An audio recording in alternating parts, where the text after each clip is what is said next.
चलो स्टार्ट करते हैं आगे। री इशू। देखो, इसका नेक्स्ट इलस्ट्रेशन है Disha limited. Forfeited 500 shares of 100 each. ठीक है, तो 500 शेयर्स फॉरफिट हो रहे हैं। 100 रुपीज का एक शेयर है। कोई इशू है क्या?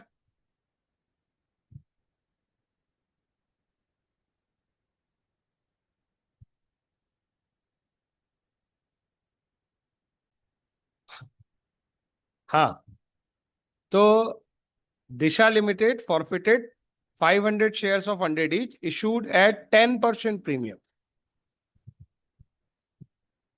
90 rupees called up, on which the shareholders did not pay rupees 30 per share on allotment, including premium, and first call of rupees 20 per share. Out of these, 300 shares were reissued, 80 per share, for rupees 80 per share, fully paid up. Pass the necessary journal entries for the forfeiture and reissue of share. Very good question. देखो, CBSE के 2023 का question है। सबसे पहले तो sort out करो। Information काफी सारी चीजें जो है इनडायरेक्टली बोल रहा है। हमें सारी इंफॉर्मेशन क्लियरिटी से चाहिए कि क्या शेयर था, कितने का था, कितने पैसे आ गए हैं। भाई, अगर मुझे फॉरफीचर की एंट्री पास करनी है तो मेरे पास कितनी इंफॉर्मेशन होनी चाहिए, ये सोचो। अपने आप ट्रेस होने लगेगी। पहली चीज तो कितनी शेयर कैपिटल ड्यू कर चुका हूं, मुझे ये चाहिए। चलो एक एक करके ढूंढते हैं। सबसे पहले बताओ पूरे क्वेश्चन में कहां है वो इंफॉर्मेशन कि मैं अभी तक कितनी शेयर कैपिटल ड्यू कर चुका हूं। वो ही रिवर्स करूंगा क्योंकि मैं।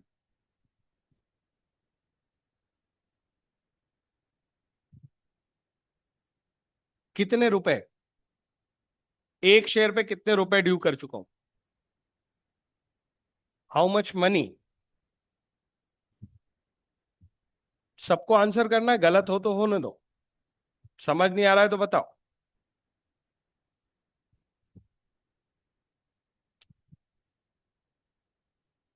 ये 90 कॉल्ड अप समझ में नहीं आ रहा है।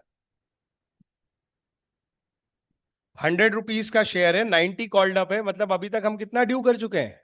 90। फाइनल कॉल अभी भी बाकी होगा 10 रुपए का।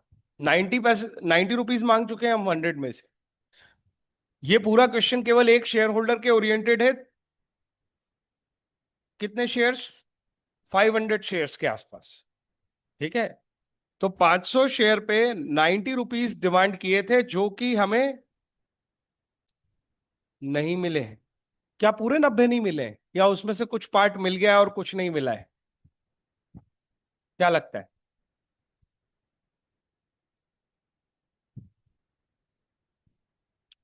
क्वेश्चन में वो एप्लीकेशन नहीं बता रहा कितने की है, अलॉटमेंट नहीं बता रहा कितने का है। बता रहा है क्या? बता रहा है सर, 30 रुपीज का। ये देखो, और इसमें प्रीमियम भी है। कितने का प्रीमियम है? ओवरऑल जितने का प्रीमियम होगा सर उतने का ही है। ओवरऑल प्रीमियम कहां दिया है उसने? ये लिखा 10% प्रीमियम। तो इसके अंदर से 10 रुपए का प्रीमियम है, तो कैपिटल कितने की है? 20 रुपए की कैपिटल है, और 10 रुपए का प्रीमियम है। किसको समझ में नहीं आई ये बात? First call of 20। First call भी पता है हमें, 20 रुपीज का। और ये तीनों स्टेज तक कितने पैसे इकट्ठे हो गए? ये तीनों स्टेज तक कितने पैसे इकट्ठे हो गए, जल्दी बोलो।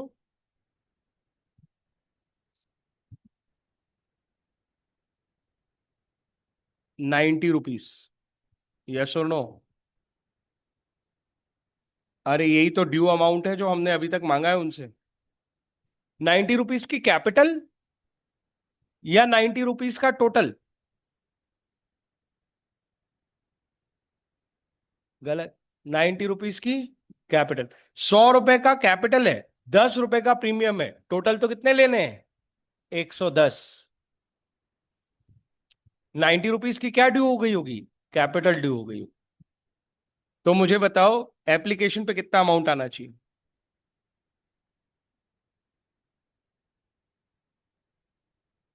सर इसमें से 20, इसमें से 20, 40, 90 करना है पूरे। 50 रुपीज का आएगा और पूरा कैपिटल में जाएगा। तुम्हें मेरी बात समझ में आई? ये भी कैपिटल, जरा गिन के देखो। ये कैपिटल, ये भी कैपिटल, ये भी कैपिटल। हो गए ना 90 रुपीज, यस और नो? 10 रुपए का प्रीमियम मिला है, वो अलग बात है। क्वेश्चन में उसने बोला था 90 कॉल्ड अप। इस 90 कॉल्ड अप में तुम्हें क्या लग रहा है? क्या रहता है 90 कॉल्ड अप में? प्रीमियम भी रहता है क्या? बैलेंस शीट में तुमने लिखा है कॉल्ड अप किसको बोलते हो? केवल कैपिटल को। ये 90 केवल कैपिटल था। 10 रुपए का प्रीमियम मिला है या ड्यू हुआ था, वो that is a different story. 90 रुपए, वो 100 रुपए के हिसाब में 90 रुपए हम मांग चुके हैं। केवल 10 मांगने वाले हैं सेकंड कॉल पे। अब मुझे बताओ सेकंड कॉल पे अपने आप कितने पैसे आने वाले हैं? 10 रुपए आने वाले हैं। तो ये अनकॉल्ड अमाउंट है 10 रुपीज का। अब हो गए 110 पूरे हो गए। 100 रुपए की कैपिटल हो गई, 10 रुपए का प्रीमियम हो गया। हुआ या नहीं हुआ? तो हमने इस आधी अधूरी इंफॉर्मेशन से सबसे पहले तो क्लैरिटी बनाई कि कहां पे कितने पैसे मांगे गए थे, कितने उसने दिए हैं, कितने नहीं दिए, ये अभी हम देखेंगे। कितने डिमांड कर लिए हैं आज तक? 90। ये येट टू बी ड्यू है। इस पैसे को तो अभी हमने डिमांड ही नहीं किया। किसको समझ में नहीं आया क्वेश्चन? फॉरफीचर की एंट्री में सबसे पहले चाहिए होता है कि मैं शेयर कैपिटल कितनी रिवर्स करूं। उसका जवाब सीधा सीधा होता है जितनी ड्यू की है। कितनी ड्यू की है? क्वेश्चन में यही बता दिया था उसने। 90 रुपीज कॉल्ड अप, इतनी ड्यू की थी आप। तो शेयर कैपिटल तो इतनी ही डेबिट होगी। लेट्स सी, हम अपना आंसर बनाते हैं।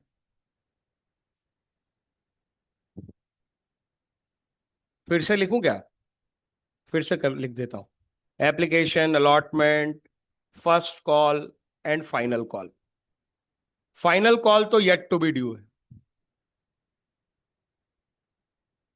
यहां तक कैपिटल के 90 रुपीज डिमांड करने थे। यहां पे प्रीमियम भी था। कितने रुपए का था? 10 रुपए का। टोटल मिला के 30 डिमांड किए थे। उसके दो पार्ट थे, 20 कैपिटल के थे और 10 जो है वो प्रीमियम के थे। यहां पे कितने डिमांड किए थे हमने? 20। यहाँ पे पूरे 20 रुपीज जो है वो कैपिटल के थे। कहीं यहाँ पे बाकी जगह तो प्रीमियम है ही नहीं। तो एप्लीकेशन पे कितने आने चाहिए थे? तो हमने कैपिटल कैपिटल काउंट किया, अभी तक केवल 40 की इंफॉर्मेशन हमें मिल रही है। मतलब बैलेंसिंग फिगर 50 रुपीज की कैपिटल किस दिन डिमांड कर ली होगी हमने? एप्लीकेशन पे डिमांड कर ली होगी। ये स्टोरी है। किसको समझ में नहीं आया? पूछ लो अभी। सबसे पूछ रहा हूँ, जल्दी बताओ। अच्छा क्वेश्चन है वो।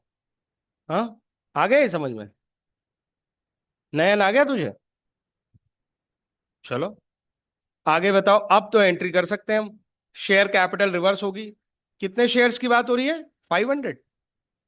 500 शेयर्स को फॉरफिट करना है। शेयर कैपिटल कितनी रिवर्स होगी? शेयर, सर फॉरफिट तो तब होता है जब पैसे ना मिले। पता है कौन कौन से पैसे नहीं मिले? अलॉटमेंट भी नहीं मिला और फर्स्ट कॉल भी नहीं मिला। मतलब क्या मिला है? सिर्फ एप्लीकेशन मिली है। अब हमें सब पता है एप्लीकेशन मिली है तो 50 रुपए की मिली है। तो जब तक हम ये वर्किंग आउट नहीं कर लेंगे तब तक वो क्वेश्चन होने वाला नहीं है। और देखो वो आया था एग्जाम में। Share capital account debit. 90 रुपए की कैपिटल क्रेडिट कर चुके हो तो 90 rupees into 500 shares. Security premium question में है, यस। सिक्योरिटी प्रीमियम क्वेश्चन में है तो क्या रिवर्स होगा? रिवर्स करने की कंडीशन बताओ। अगर ड्यू हो गया था और रिसीव ना हुआ हो। यहां पे देखो कहां पे है वो? अलॉटमेंट स्टेज पे। क्या वो ड्यू हुआ होगा? यस। क्या रिसीव हुआ होगा? नो। तो क्या रिवर्स होगा? यस। तो फिर हम इसको भी रिवर्स कर देते हैं। Security premium account debit.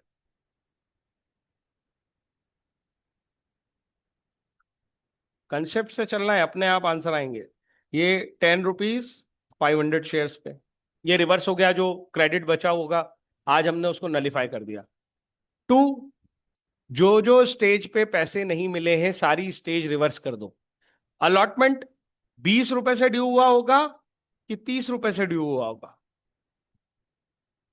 Allotment account हाँ, गलत। Share allotment account debit 30, to share capital to security premium 20 और 10 शेयर कैपिटल और सिक्योरिटी प्रीमियम में आता है। अलॉटमेंट में तो कितना आता है? 30 रुपीज। अरे हाँ कि ना? एंट्रीज की है तुमने? अब तो मेरी बात एक बार में समझ में आ रही होगी कि कहां गड़बड़ हो रही है। देखो, शेयर अलॉटमेंट उतना ही रिवर्स होगा ना जितना ड्यू हुआ है। 30 रुपीज का ड्यू हुआ है 500 शेयर्स पे। ये नहीं मिला इसलिए रिवर्स, ये नहीं मिला इसलिए रिवर्स। और सर कैपिटल भी तो नहीं मिली, वो भी रिवर्स करो। हाँ तो की है ना। इस 90 में है ना वो कैपिटल 20 रुपीज की। आया समझ? पूरा शेयर अलॉटमेंट रिवर्स हो गया ये 500 शेयर पे।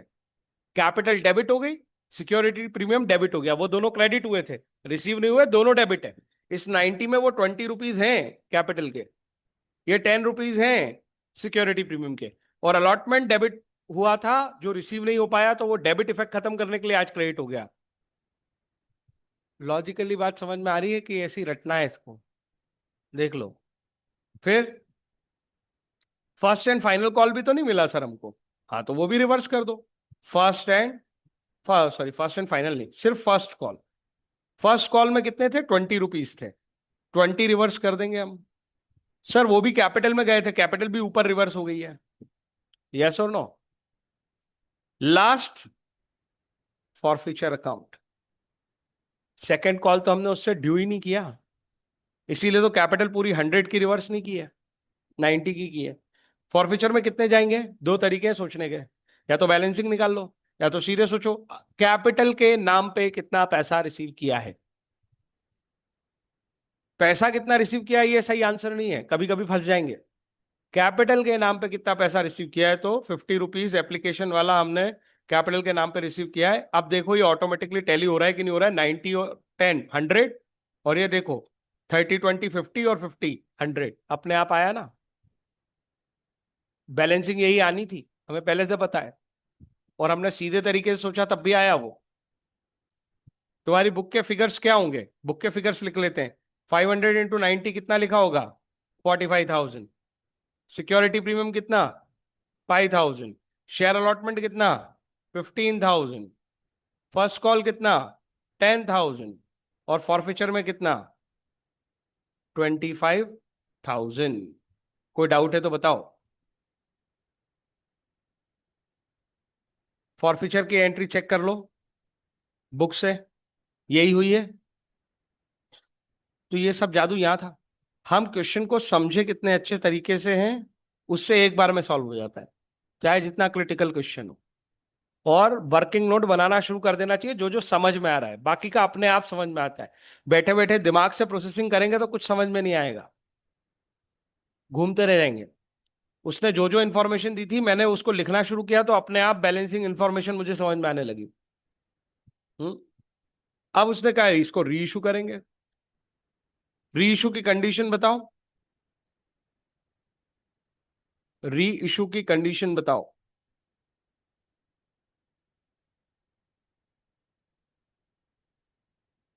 बोलो बोलो।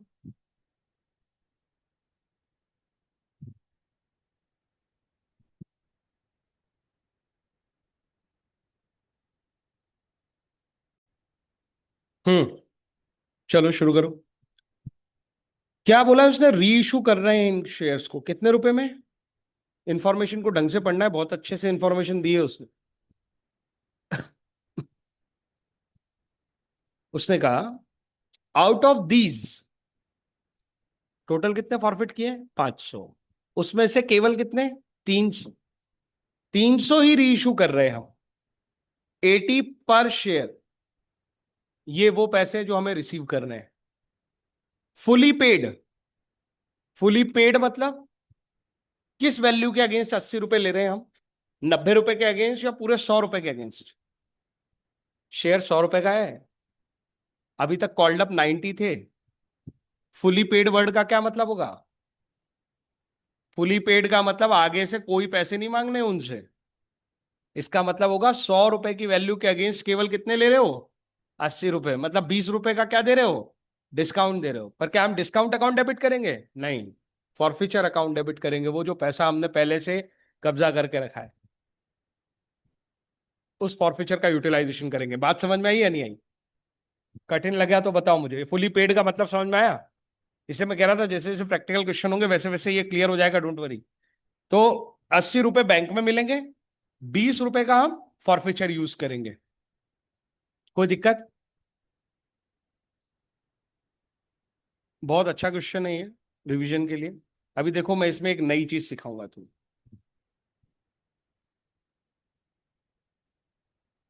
अगर पूरे 500 शेयर्स का री इशू होता ना तो आंसर बहुत आसान होता। कैसा होता? थोड़ी देर के लिए समझना, मैं बाद में 300 पे लाऊंगा। हम्म। थोड़ी देर के लिए मानो कि उसने 300 वाली कंडीशन नहीं लिखी, उसने पूरे 500 लिखे। बाकी सब सेम है, 80 रुपए ले रहे हैं और फुली पेड वैल्यू उसको दे रहे हैं। तो हम एंट्री करते, पैसे आने की खुशी में बैंक अकाउंट डेबिट। अरे हाँ या ना? मैं मान के चल रहा हूं 500 शेयर्स पे, और 80 रुपए हम रिसीव कर रहे हैं टू शेयर कैपिटल। और यहां पे हम 500 शेयर पे 20 रुपए, सॉरी, 500 शेयर पे 100 रुपए की वैल्यू दे रहे हैं। और बाकी का पैसा हम उठा लाएंगे कहां से? फॉरफिचर अकाउंट डेबिट से। तुम्हें याद है फॉरफिचर ऊपर क्रेडिट हुआ है, उसका यूटिलाइजेशन हो रहा है, इसीलिए वो डेबिट हो रहा है। अरे हाँ या ना? कितने रुपए का सर? 20 रुपीज का। 500 शेयर पे मतलब कितने पैसे? 10,000 रुपए। अपने पास अवेलेबल कितने थे? 25,000। 25 में से 10 यूटिलाइज हो गए, कितने बचे? अरे क्रेडिट था इसका नेचर 25,000 का, डेबिट कर दिए 10,000, कितने बचे? 15,000। उस 15 का पर्पस कुछ बचा है अब? भाई वो क्यों रोक के रखे थे अपन ने फॉरफिचर अकाउंट में? री इशू पे कभी काम पड़े तो। आज री इशू हो गया, जितना काम आना था आ गया। अब इस 15,000 का कोई पर्पस नहीं है। आज हम कहेंगे कि ये 15,000 अपना क्या हो गया? गेन हो गया, क्योंकि उसका आप कोई और यूटिलाइजेशन नहीं है। तो यहां पे उठा के हम एंट्री कर देते, बचा हुआ forfeiture account debit to capital reserve. और यहां पे आ जाते 15,000 15,000। अब तुम देखो, हिसाब किताब मैच करो बस। अकाउंट्स क्या होता है? हिसाब किताब बनाना। ये दोनों मिला के 25,000 रुपए हो रहे हैं। 25,000 का क्रिएशन हुआ था, 25,000 रुपए हमने गायब कर दिया फॉरफिचर से, जिसको जहां जाना था वहां चला गया। कोई डाउट है तो बताओ मुझे इसमें। पक्का समझ में आया? पर क्वेश्चन ऐसा होता तो सिंपल होता, इसमें थोड़ा सा ट्विस्ट है और मजेदार है।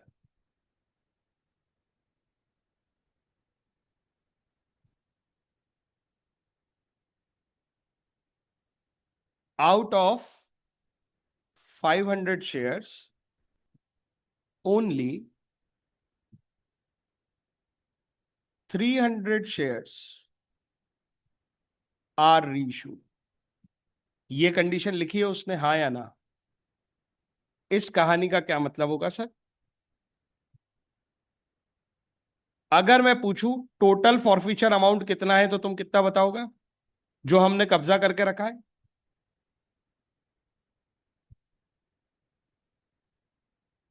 25,000 रुपए, हाँ या ना? ये कितने शेयर्स को बिलोंग करता है? 500 शेयर्स को बिलोंग करता है। उसमें से हम कितने शेयर्स री इशू कर रहे हैं? 300। और 200 शेयर्स के लिए क्या बोल सकता हूं मैं? री इशू इज पेंडिंग। अभी इनका री इशू पेंडिंग है, हाँ या ना? ऐसा ब्रेकअप है ना अपना। तो 500 में से 300 री इशू कर रहे हैं, 200 तो कर ही नहीं रहे। 500 को बिलोंग करते हैं कितने पैसे?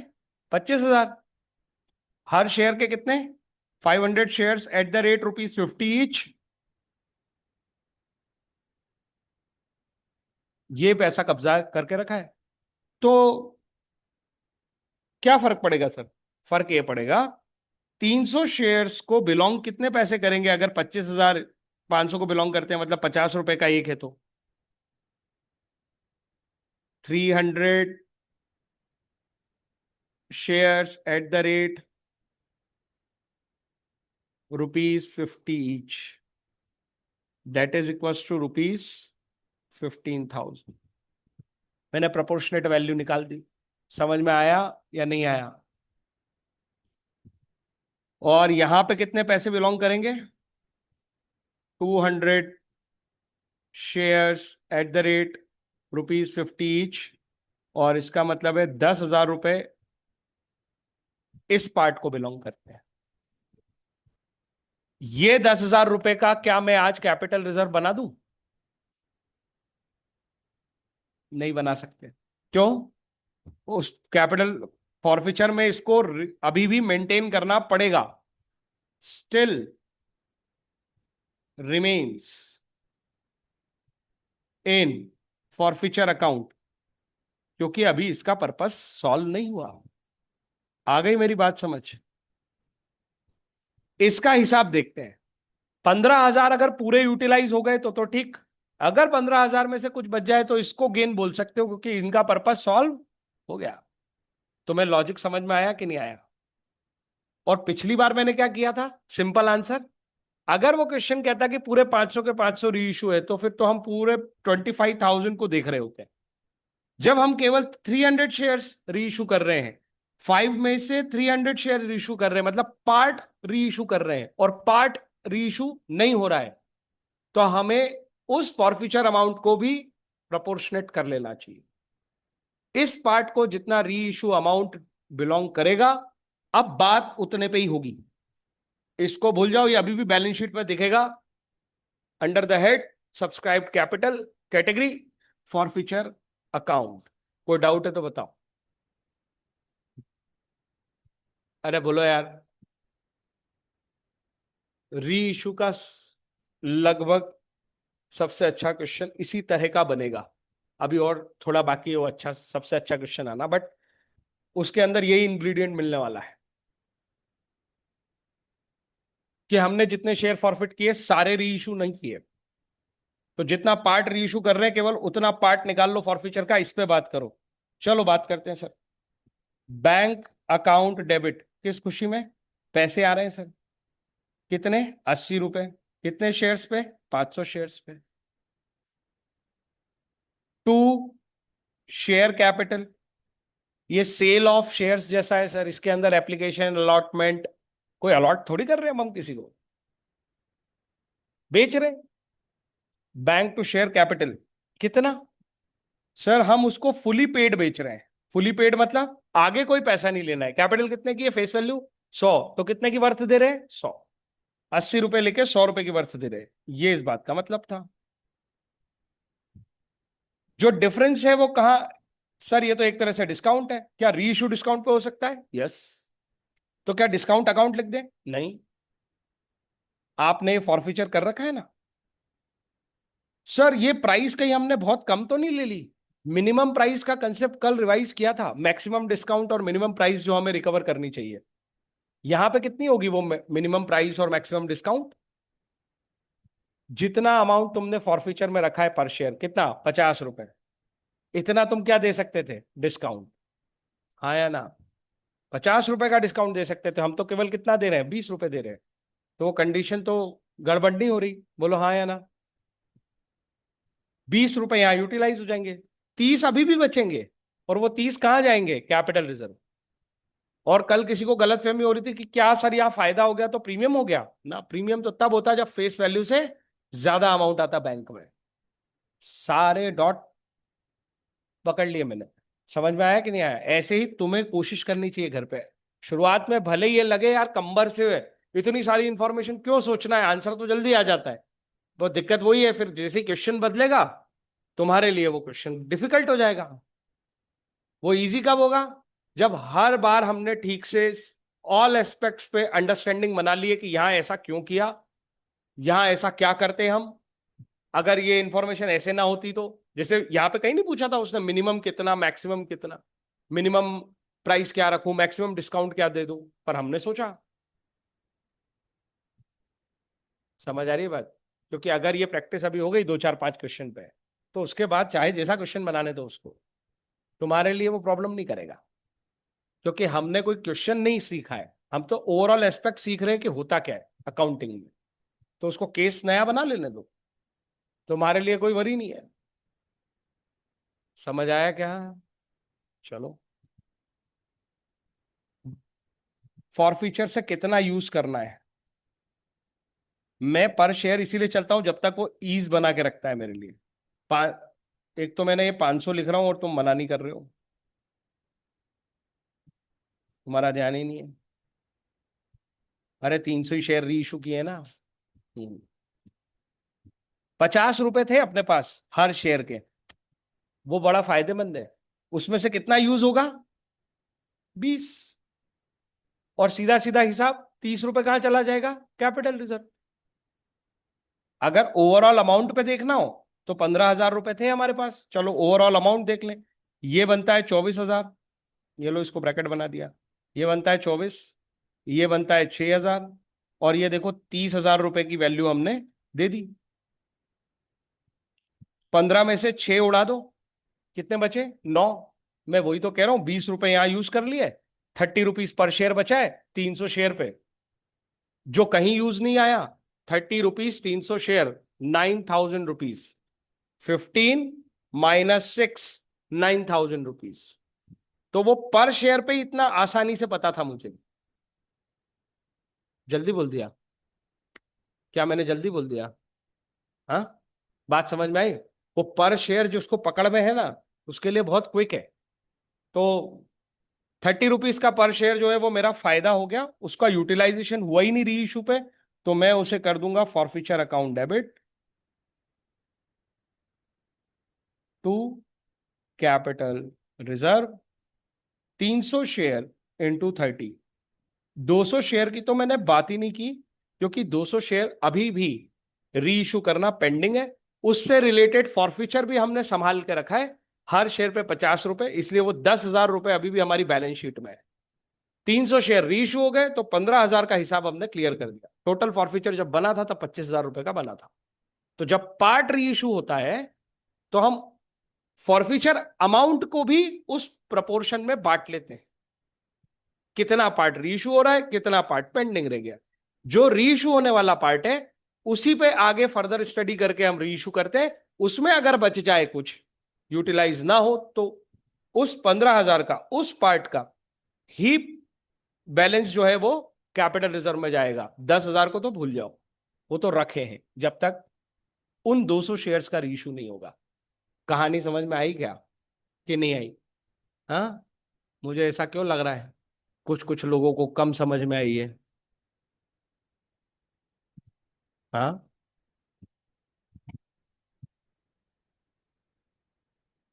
एक सेकंड, एक सेकंड, जाने दे उस क्वेश्चन पे। क्वेश्चन नंबर 50 बोल रही है ना? हाँ, उसमें क्या हुआ है?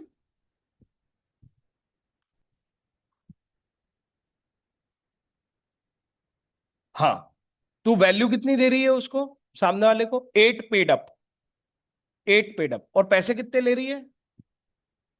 10। तो तू एक्स्ट्रा ले रही है इनिशियली।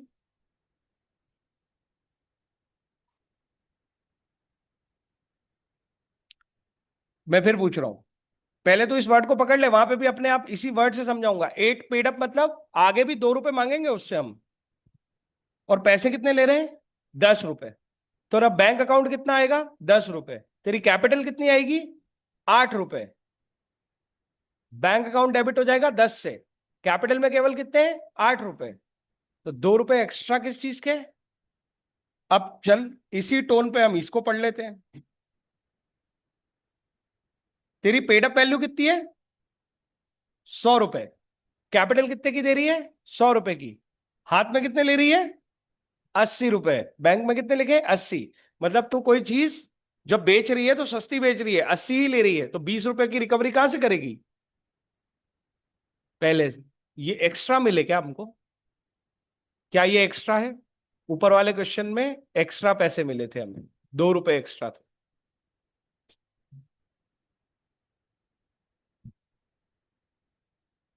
पढ़ने में समझ, शुरू शुरू में ऐसा लगता है, धीरे धीरे आदत बनेगी।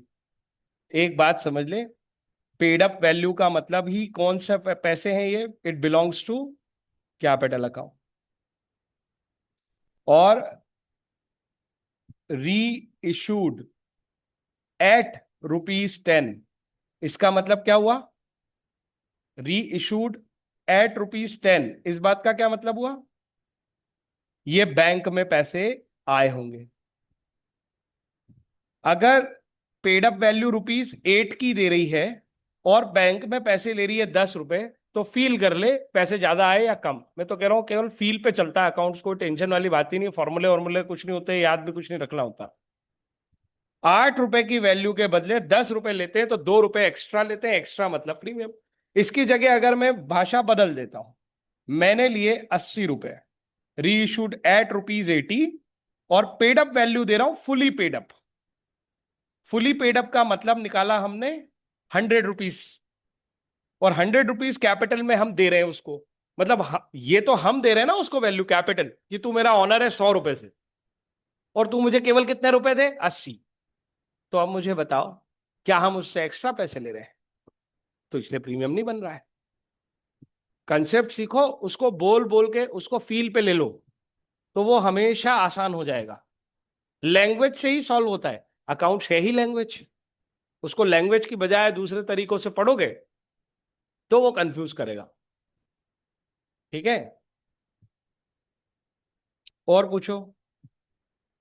शुरू में लगता है, सबको लगता है, पर ऐसे अपने आप को सिखाओ उसे, और बार बार नहीं आता है तो मेरे से फिर पूछो, कोई दिक्कत नहीं। और किसी को कोई डाउट है? हमारी एंट्री मैच कर गई कि नहीं कर गई? यही वैल्यूज लिखी थी ना हमने, 24, 6 और 30, और ₹9,000 गए थे रिजर्व में। हाँ या ना? हमने केवल 300 शेयर्स के पैसों पे बात की थी। ये आंसर करोगे तो इसकी वैल्यू 15,000 आएगी। हमारे पास फॉरफीचर में 15 थे, 2500/500, ये पर शेयर बन गया ना ₹50, इंटू 300, 300 इंटू 50, 15,000। जल्दी बोल दिया क्या मैंने फिर से?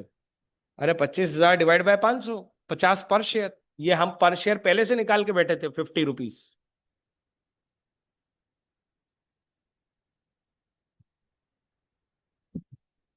समझ नहीं आ रहा है ना, तो पूछो, देखो मैं फिर समझा दूंगा कि ये कैसे, ये क्या करा है उसने। ये वाला पार्ट समझ नहीं आया हो तो पूछ लो मुझसे, मैंने टेबल बनाई थी इसके लिए।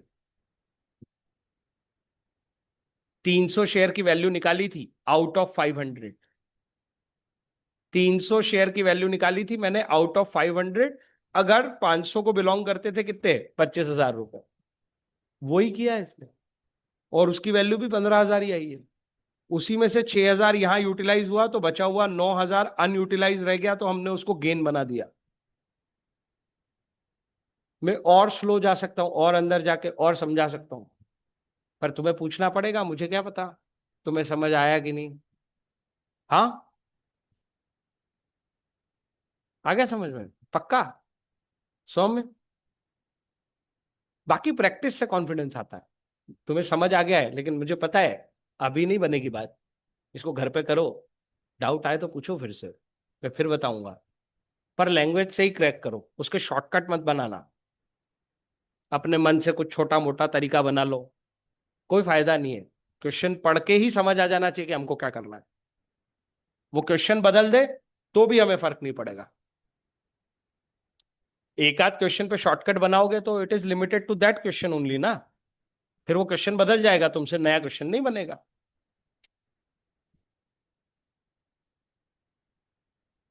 चलो, यहां तक कोई कुछ पूछना चाहता है तो पूछो।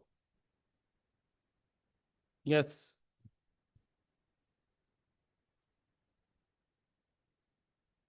हम्म, किसी का कोई सवाल है? नहीं। Next question. Heera limited invited applications for issuing 1 lakh equity shares of 10 each at 10% premium. The amount was payable as follows: application allotment first and final call. मुझे बैलेंस बता दो, यहाँ इंक्लूडिंग प्रीमियम लिखा है, प्रीमियम का अमाउंट भी बता दो, और इस स्टेज पे कैपिटल कितनी है, प्रीमियम कितनी है, सारी जानकारी दो। हाँ जी, ₹1 का प्रीमियम है। ₹1 का प्रीमियम है। और क्या समझ में आ रहा है? खुद सॉर्ट आउट करोगे तो सीखोगे। ₹5 का बैलेंस है। बाकी लोग क्यों जवाब नहीं दे रहे भाई? उन्होंने को सिखाया नहीं क्या मैंने? गलत देने से डर रहे हो? गलत जवाब दो। मैं तो एक्सपेक्ट ही नहीं कर रहा कि तुम सब सही सही बता दोगे एक बार में। तुम क्यों एक्सपेक्ट कर रहे हो? हाँ। और कोई अच्छी जानकारी हो तुम्हारे दिमाग में, जो क्लैरिटी आई हो क्वेश्चन पढ़ के? मेन पर्पस तो वो है। हाँ। इसका मतलब हुआ सर, कैपिटल जो है अलॉटमेंट पे केवल कितने रुपए की है? ₹2 की। और एक मतलब बताओ। ये ₹5 भी सिर्फ किसके हैं सर? कैपिटल के। ये ₹3 भी किसके हैं सर? सिर्फ कैपिटल के। तो कैपिटल के 10 ये रहे, ₹1 का प्रीमियम ये रहा, टोटल मिला के ₹11 चाहिए थे। 10 की फेस वैल्यू थी, 1 का प्रीमियम था, ये 11 से 11 मैच है। समझ में आ रहा है? जितना डीप डाइव कर लोगे ना अभी शुरुआत में, और जितनी बार बोल लोगे उन कहानियों को, उतना आसान हो जाएंगी आगे, और उतनी जल्दी जल्दी क्लिक होंगी माइंड में। आगे चलो। तो ये तो एक इंफॉर्मेशन थी कि भाई हमारा ये इशू इनवाइटेड, मतलब इनविटेशन है पब्लिक को। अब हुआ क्या? Applications were received for 140। Shock लगना चाहिए। क्या हुआ? हाँ, ओवर सब्सक्रिप्शन। हमारी इनविटेशन 1 लाख शेयर की थी। 1,40,000 शेयर्स की एप्लीकेशन आ गई। And shares were allotted on pro rata basis to all the applicant. क्या अलग अलग कैटेगरी बनाने की जरूरत है? हमने किसी को नाराज नहीं किया। सीधी सी बात है, 14 शेयर के लिए अप्लाई किया होगा तो 10 शेयर दे दिए होंगे। किसी को और छोटा रेशो बनाना है तो 14 और 10 का और छोटा बना दो। 7:5, 14:10, जैसा चाहिए वैसा बनाओ, कोई दिक्कत नहीं। आगे चलो। Excess money received on application was adjusted toward the sum due on allotment. इस लाइन का क्या मतलब है? सर, जब ओवर सब्सक्रिप्शन है और आप किसी को रिजेक्ट कर ही नहीं रहे हो, और 1,40,000 शेयर की एप्लीकेशन आई होगी, हम ड्यू तो केवल कितनी कर पाएंगे एप्लीकेशन लेवल पे? 1 lakh into something application money. वो आ गई कितनी होगी? 1,40 इंटू समथिंग। तो वो तो 40,000 शेयर पे एक्स्ट्रा है ना। मैं तो 1 सेकंड में बोल सकता हूं कितनी वैल्यू है वो एक्सेस की। एक्सेस की वैल्यू अब तुम धीरे धीरे समझ रहे हो, 1 सेकंड में बता सकते हैं। 40,000 इंटू 3। हाँ या ना? 1,20,000 एक्सेस पड़ी है अपने पास। ये देखो ऐसे ही हो जाएगा। इसके लिए तो वर्किंग नोट की जरूरत ही नहीं पड़ती। एक्सेस कितना है अपने पास? 1,20,000 रुपए। अब ये 1,20,000 रुपए को वो कह रहा है अलॉटमेंट तक एडजस्ट कर सकते हो।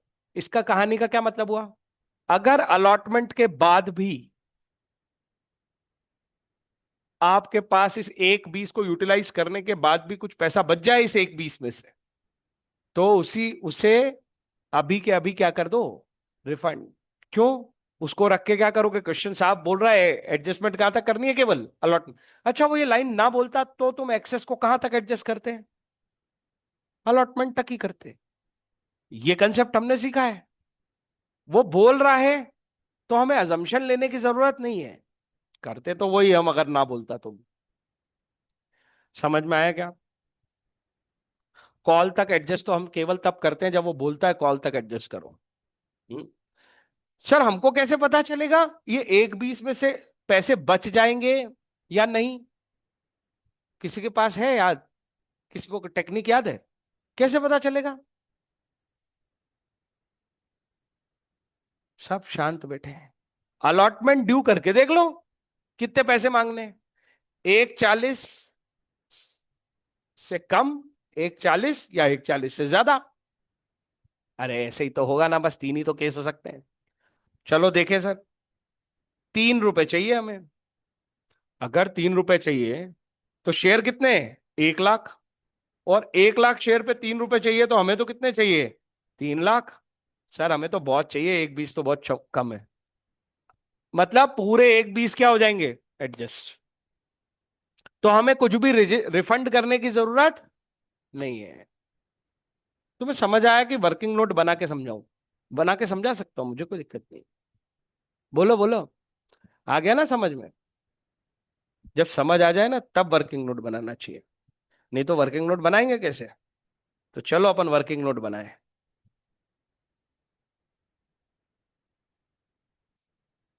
कौन सा है ये illustration number? 52। Working note number 1। Calculation.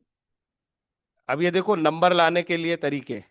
Calculation of excess amount to be adjusted on allotment.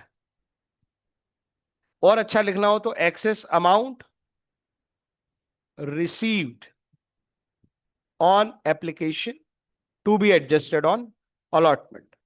ऐसे लिख दिया रैंडम। पर सब काम की बात लिखी है मैंने, फालतू बात कोई नहीं लिखी है। पहले क्या करें? अमाउंट रिसीव्ड ऑन एप्लीकेशन, ऐसे ही तो करते हैं। 1,40,000 shares into ₹3 each minus amount due on application 1 lakh shares into ₹3 each. तो अपने आप पता चल गया एक्सेस अमाउंट। अभी ये एक्सेस अमाउंट एडजस्ट होगा, रिफंड होगा, हमें नहीं पता। पर ये पता है 40,000 इंटू ₹3, 1,20,000 अवेलेबल है। फिर क्या करेंगे sir? Amount due on allotment imagine करेंगे कितना चाहिए हमें। 1 लाख शेयर इशू कर रहे हैं तो 1 लाख शेयर ही आ सकते हैं, 140 तो यहां आ नहीं सकता। ₹3 डिमांड कर रहे हैं सर हम। और मजेदार कहानी, इस ₹3 में क्या कहानी है सर? ₹2 की कैपिटल है और ₹1 का सिक्योरिटी प्रीमियम है। तो ₹2 की कैपिटल होगी तो ये कितने हो जाएंगे? 1 लाख इंटू 2, ₹2 लाख। और 1 लाख इंटू 1 लाख रुपए। अरे 3 लाख का हिसाब बना दिया अपन ने, कोई डाउट? एक्सेस अमाउंट एडजस्टेड, ऊपर वाला जो एक्सेस था उसे यहां एडजस्ट करने लाएंगे। बताओ कहां एडजस्ट करूं? कंपनीज एक्ट का कंसेप्ट क्या बोलता है? कैपिटल में एडजस्ट करो। पहले जब तक कैपिटल पूरी रिसीव ना हो जाए, एडजस्टमेंट ना हो जाए, तब तक आप प्रीमियम का ₹1 भी नहीं ले सकते उससे। आप उसका एडवांस मनी रिसीव कर रहे हो यार। हम्म। तो यहां पे एडजस्टमेंट कितने का हो जाएगा? पूरा का पूरा यहां आ जाएगा। यस और नो? अभी क्वेश्चन खत्म नहीं हुआ है। जितना क्वेश्चन पढ़ा है उसकी वर्किंग ये रही।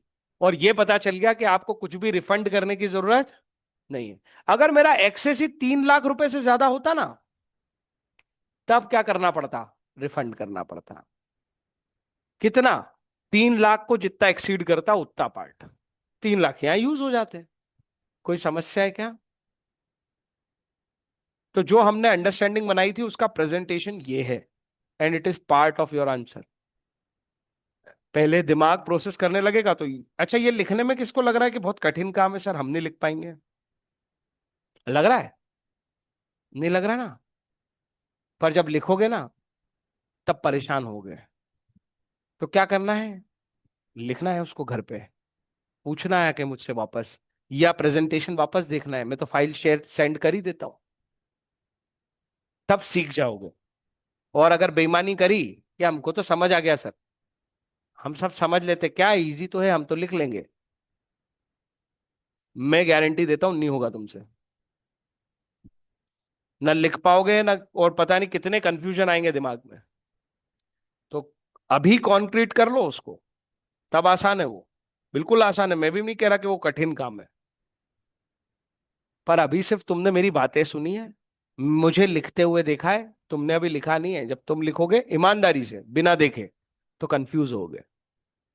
क्या लिखूं, क्या लिख दूं, कौन सी वैल्यू लिख दूं? तो आने दो वो कंफ्यूजन, पूछो मुझसे उसके बारे में। आगे चलो। क्वेश्चन अभी बाकी है, आगे ध्यान दो। All share holders paid allotment money. Allotment पे अभी और पैसे चाहिए थे, दिखे थे हमें नीचे। अरे केवल 1,20 एडजस्ट हुआ था कैपिटल में, अभी तो कैपिटल में 80 बाकी थे और प्रीमियम के भी पूरे पैसे बाकी थे। एक 80 और मिलने थे अभी तो। उसने कहा यहां पे गड़बड़ शुरू हो गई, except one share holder who was allotted 1000 shares. Allotment पे ही कितने का कॉल इन अरियर बन जाएगा, ऐसे सोच लो, या ये सोच लो कि अलॉटमेंट कितना रिसीव नहीं होगा, 1000 शेयर पे अलॉटमेंट रिसीव नहीं होगा, अरियर बनेगा। बाकी बाकी मिल जाएंगे। ठीक है, अभी जाएंगे वापस हम अपने वर्किंग नोट पे। इसके आगे क्या बोल रहा है, these shares were forfeited immediately. ये 1000 शेयर अभी के अभी फॉरफिट कर लेंगे हम। ठीक है ना। All these shares were reissued to Shashi. क्या हमें इसके नाम से अब कोई फर्क पड़ता है? हम तो एंट्री करते हैं बैंक टू शेयर कैपिटल, कोई नाम की जरूरत नहीं। पर ठीक है, दे दिया उसने। These shares were reissued to Shashi as, अब मुझे बताना, एज 5 पेड अप फॉर 4 पर शेयर। और अच्छी लैंग्वेज लिखिए, मुझे बताओ कैपिटल वाला अमाउंट कौन सा है और बैंक वाला अमाउंट कौन सा है। शुरुआत में चलो थोड़ी ईज से पूछता हूं। कैपिटल वाला 5 रुपए और बैंक वाला 4 रुपए। अब मुझे बताओ, बैंक में 4 रुपए ले रहे हैं, कैपिटल दे रहे हैं 5 रुपए की, ले क्या रहे हैं पैसे, दे क्या रहे हैं कैपिटल। प्रीमियम चल रहा है या डिस्काउंट? डिस्काउंट। कम पैसे ले रहे हो सर, 5 रुपए देके 4 रुपए की वर्थ, 4 रुपए रिसीव कर रहे हो, 5 रुपए की वर्थ दे रहे हो। वो डिस्काउंट कहां से रिकवर करेंगे हम? For future. अरे यहीं खत्म कर देंगे इस क्वेश्चन को। मुझे एक बात बताओ, मैक्सिमम कितने रुपए का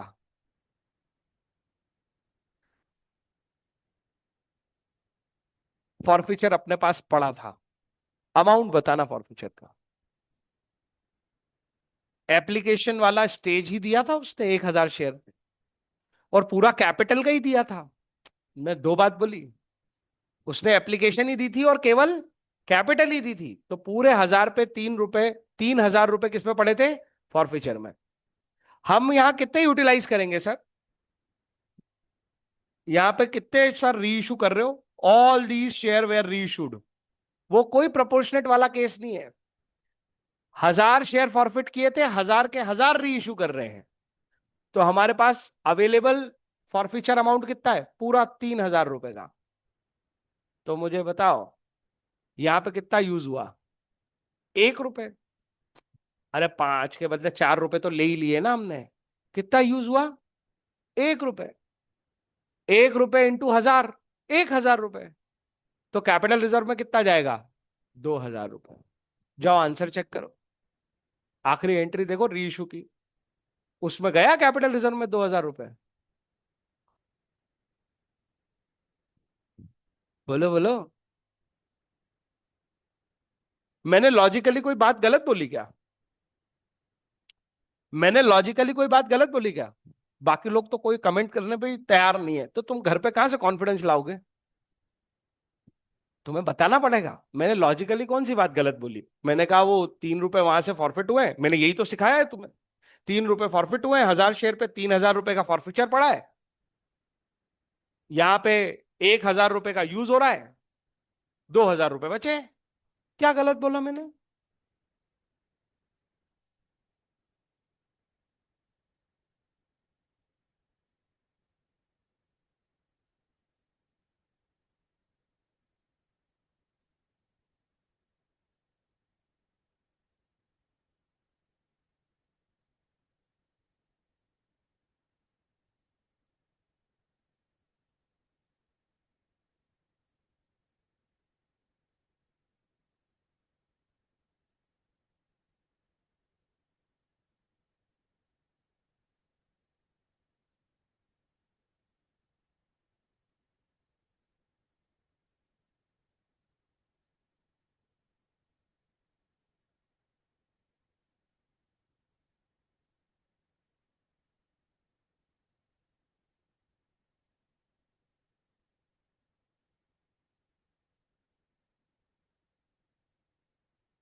और सब्सक्रिप्शन का केस हो तो ध्यान से देखा करो कि ये 1000 शेयर्स अप्लाइड हैं या अलॉटेड।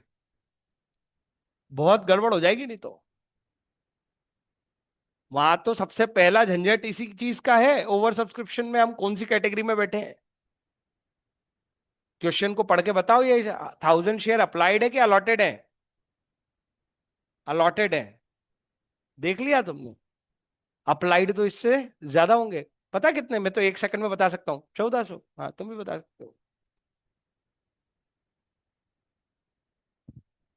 अमाउंट रिसीव्ड इस 1000 की स्टोरी को पूरा खींच लो, अभी आंसर मिल जाएंगे सारे। अमाउंट रिसीव्ड ऑन, मैं ओरली भी सॉल्व कर सकता हूं, पर मैं चाहता हूं अभी थोड़े से कच्चे हो अभी, और एक दो बार देखो इसको। अमाउंट रिसीव्ड ऑन एप्लीकेशन, जब इसको करना है तो मुझे अप्लाइड शेयर्स चाहिए। मैंने तरीका बताया था, अभी तो 1400 तुम बता रहे हो, मुझे इसका फॉर्मेट बताओ, 1400 लाओगे कैसे? अलॉटेड शेयर्स को अलॉटेड शेयर्स से डिवाइड कर देते, अप्लाइड से मल्टीप्लाई कर देंगे तो अप्लाइड आ जाएंगे कि नहीं आ जाएंगे? नहीं आया है समझ कि फिर से क्रॉस मल्टीप्लीकेशन सिखाऊं तुम्हें?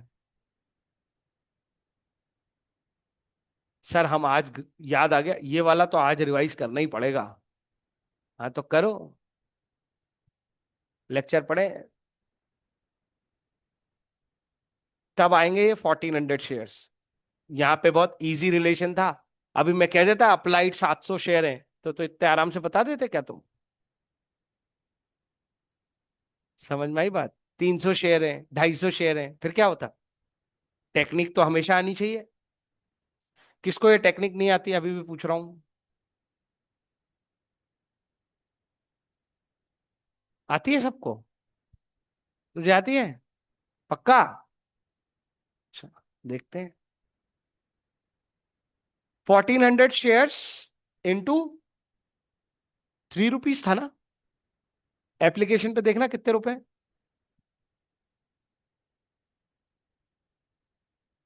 ₹3 ही है ना एप्लीकेशन पे। अमाउंट ड्यू ऑन एप्लीकेशन, भाई साहब को अलॉट किए हैं तुमने खुद का 1000 शेयर्स, ₹3 ईच। तो एक्सेस कितना आएगा इसका? 400 इंटू ₹3। अरे वही स्टोरी जो फुल पे देखी थी वही तो इस पे चल रही है। हर शेयर होल्डर के लिए यही स्टोरी थी, ऐसी तो वो टोटल बन गया। उसके बाद amount due on allotment, 1000 shares दिए हैं इन भाई साहब को, तो 1000 कितने रुपए पे? ₹3 पे। उसके अंदर से शेयर कैपिटल का अमाउंट कितना बनेगा? 1000 इंटू 2। सिक्योरिटी प्रीमियम का अमाउंट कितना बनेगा? 1000 इंटू 1।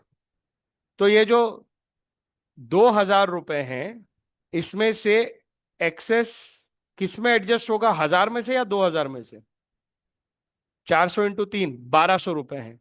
पूरा का पूरा कैपिटल मान लेंगे हम। और इसका कैपिटल ड्यू रह गया 800, और प्रीमियम ड्यू रह गया 1000। ये इन भाई साहब का कॉल इन अरियर रह गया। कुछ समझ में नहीं आया?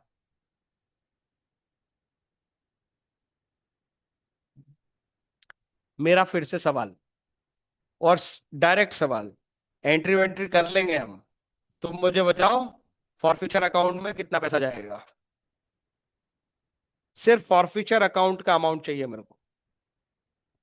कंसेप्ट बोलो मन में और तुम्हारे पास आंसर आ जाएगा।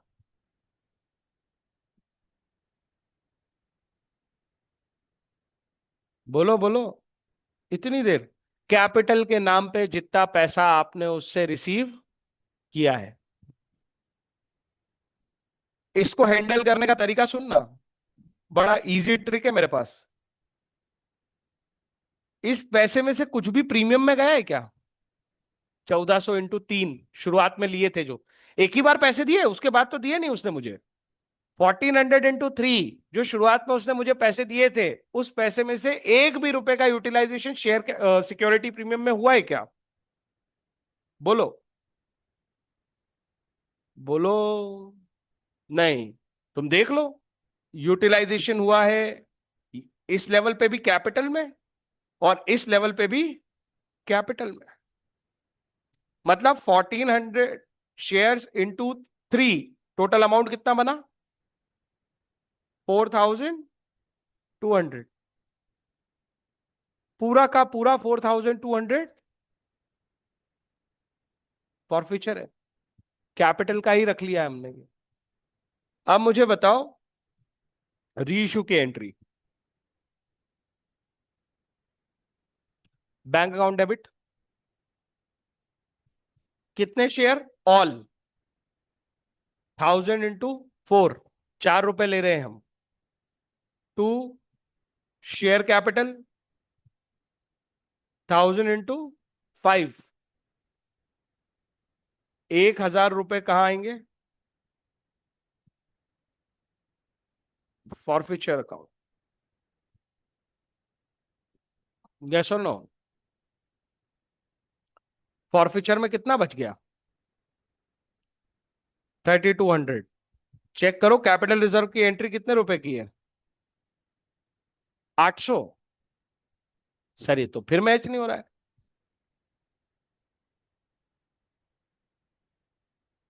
अब तो हमने सब सही सही किया है।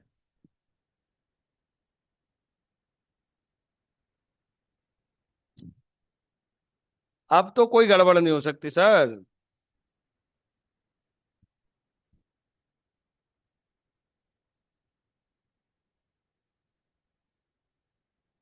क्या ये गलत है, क्या हमने ये नहीं निकाला, निकाला ना सर।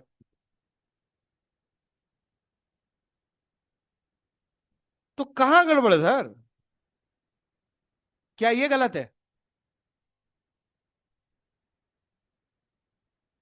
क्या ये एंट्री गलत है, नहीं, हमारी ये एंट्री भी सही है। तो फिर ये क्या है सर, ये केवल 800 रुपए क्यों लिख रहा है यहां पे,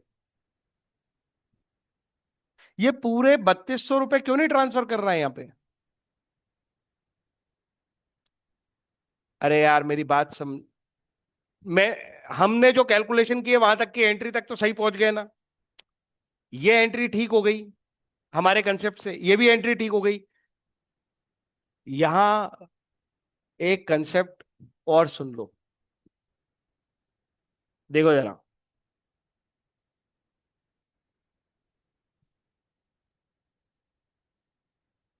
इस शेयर को अभी आपने केवल कितना कॉल्ड अप माना है, 5 पेड अप माना है,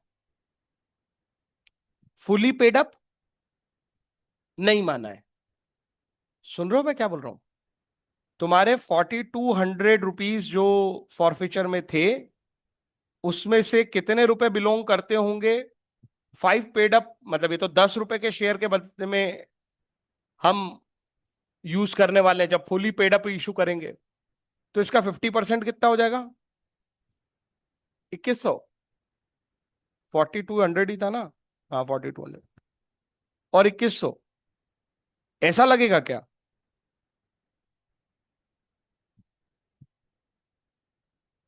मैंने अभी वो पार्शियल वाला हिसाब सिखाया था ना, 500 ही शेयर री इशू किए और उतने ही किए और ऐसा और वैसा, आया ना, अभी तो सिखाया था। तो क्या सर ये वही कंसेप्ट है, ऐसे ऐसे कर दें क्या, ऐसा कुछ भी नहीं करना, ऐसा केवल तब करते हैं जब वो ये कहता कि 1,000 शेयर्स में से कुछ शेयर्स ही हमने 1,000 में से कुछ शेयर्स ही हमने री इशू किए। ये पार्टली पेड अप में ये कंसेप्ट नहीं चलता है। हेलो, कुछ समझ में आ रहा है कि ऊपर से जा रहा है, कुछ समझ में आ रहा है कि ऊपर से जा रहा है।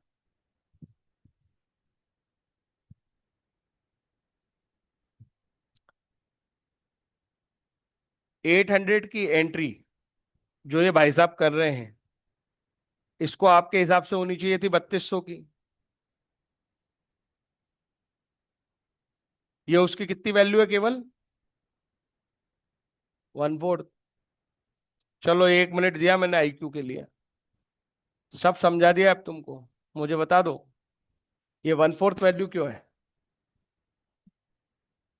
ये केवल 1/4 पार्टी इसमें क्यों ट्रांसफर हो रहा है। शेयर था 10 रुपए का, पेड अप वैल्यू दे रहे हो 5 रुपए, अमाउंट बैंक में आ रहा है 1 रुपए। ओ सॉरी, 4 रुपए। ये केवल 800 रुपए क्यों ट्रांसफर कर रहा है? What is the logic?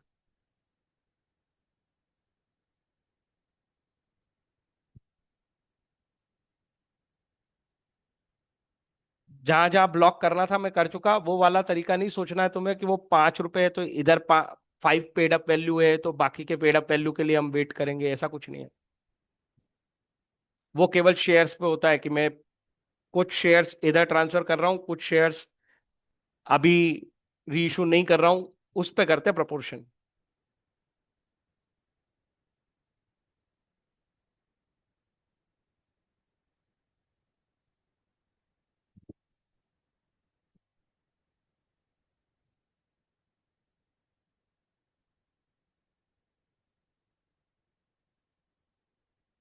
जल्दी जल्दी बोलोगे?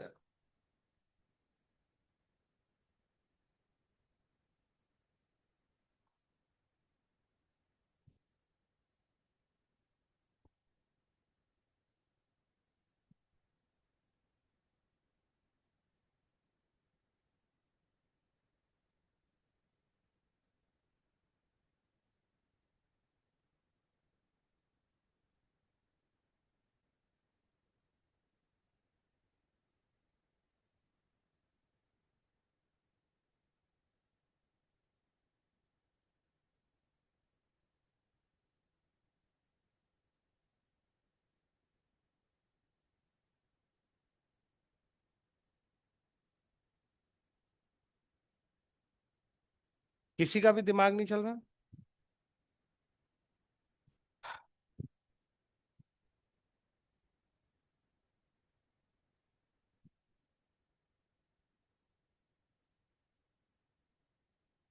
अभी अभी हमने 5,000 रुपए के शेयर के बदले 4,000 रुपए डिमांड किए हैं।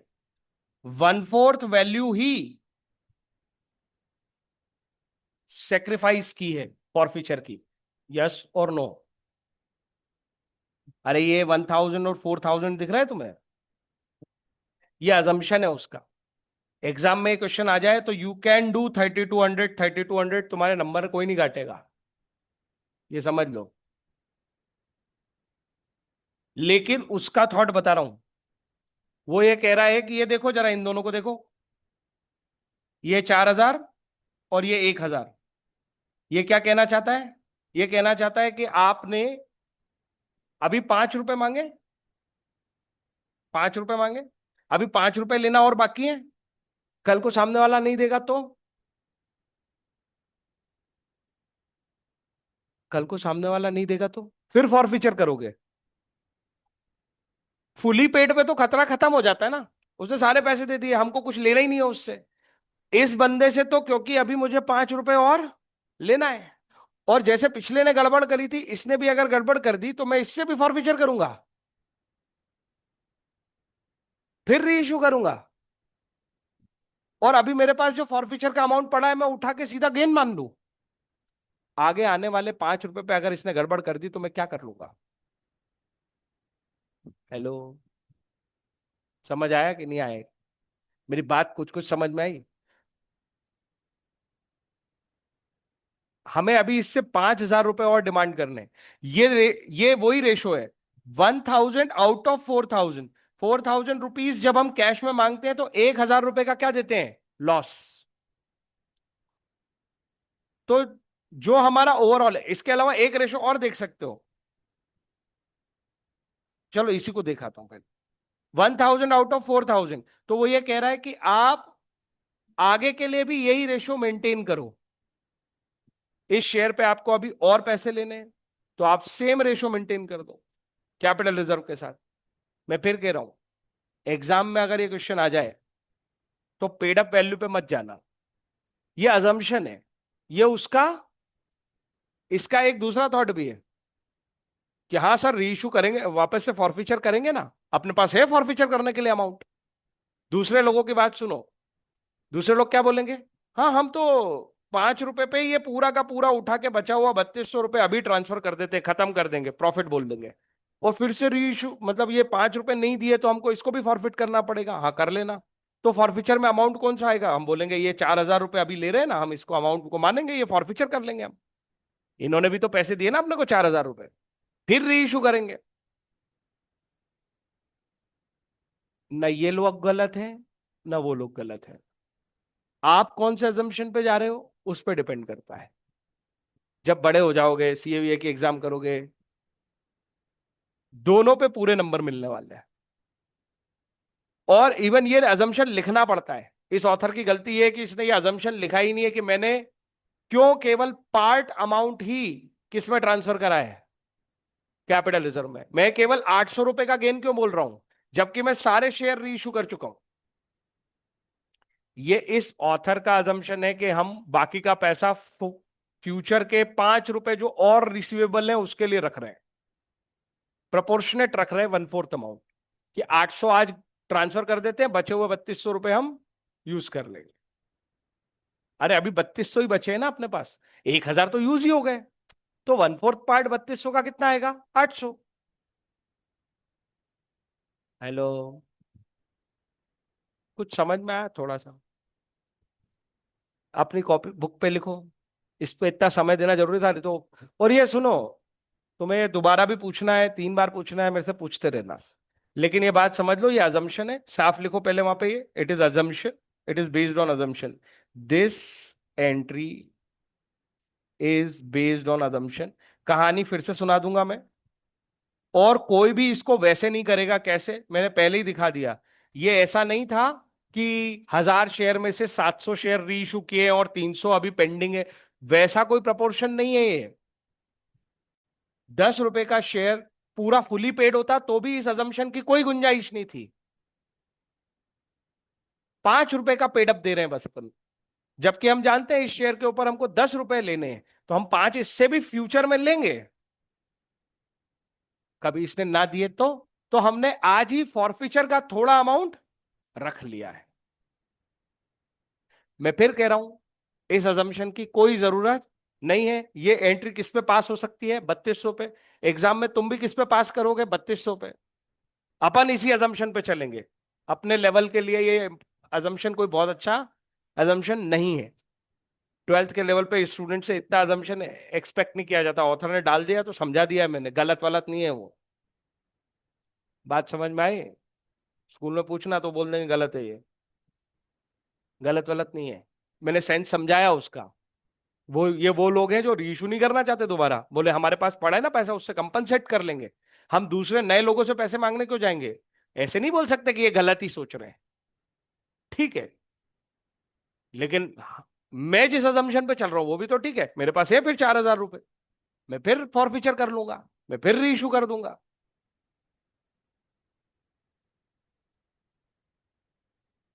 समझ में आई क्या बात? वो 3200 ऊपर ऐसा गोला लगा के लिख लो, उसको ऐसे लिख लो, this entry is based on assumption.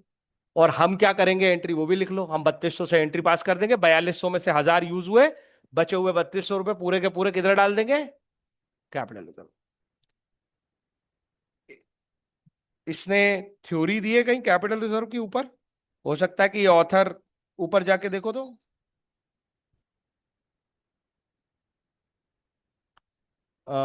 मेरे पास लिमिटेड एक्सेस है कंटेंट पे, सो मैं पूरा नहीं देख पा रहा हूं। कोई थ्योरी दी है कैपिटल रिजर्व की इसने शुरुआत में फॉरफीचर के बाद कहीं? तो ये ऑथर बहुत ही ज्यादा हवा में चला गया, उसको कुछ तो लिखना था कि बच्चों को समझ में आता। पर ठीक है,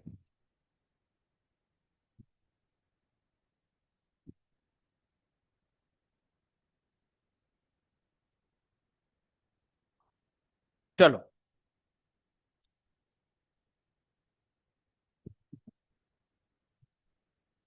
मैंने कहा था ना, इसीलिए आज मैंने नया सिलेबस नहीं उठाया था, अच्छे क्वेश्चंस आने वाले थे। आज हमने दो इंपॉर्टेंट क्वेश्चन कर लिए हैं। एक तो वो जिसके अंदर कुछ शेयर्स का रीइशू किया गया, कुछ होल्ड कर लिए गए, और नहीं दिया, उसको यहां देना था। इसके बाद होना चाहिए अगर होगा तो, इस पार्ट के बाद। थ्योरी है तो नहीं, देख लो।